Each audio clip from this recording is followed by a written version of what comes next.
economic principle. Okay. The verse continues, with the same measure you use, it will be measured to you. This is what she calls the principle of attentive allotment. Right. Think of it like a currency exchange. You are holding a currency, and that currency is called attention. Attention. The text, the spiritual truth, is the product.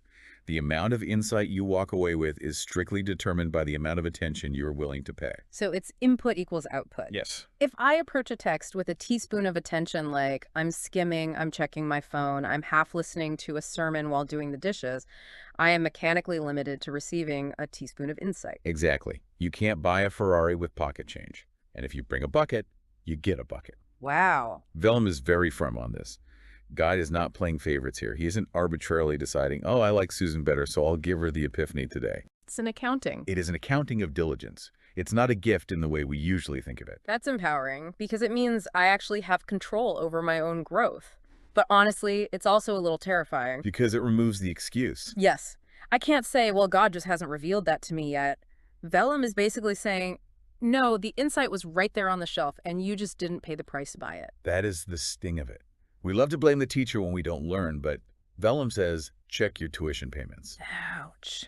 And to back this up, she pulls in this fascinating parallel from the Old Testament law of inheritance, Numbers 26.54. I loved this part of the source. It is such a wild connection to make, going from a parable about a lamp to a literal census about land distribution.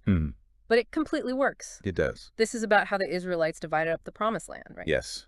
Yeah. When they finally entered the land, they had to map out who got what territory. And the rule wasn't random lottery. It was.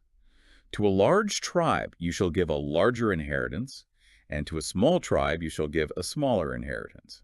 So capacity dictates allotment. Exactly. If you have a tribe of 50,000 people, you get a massive tract of land. If you have 500 people, you get a small plot. Yeah. Vellum applies this directly to spiritual territory.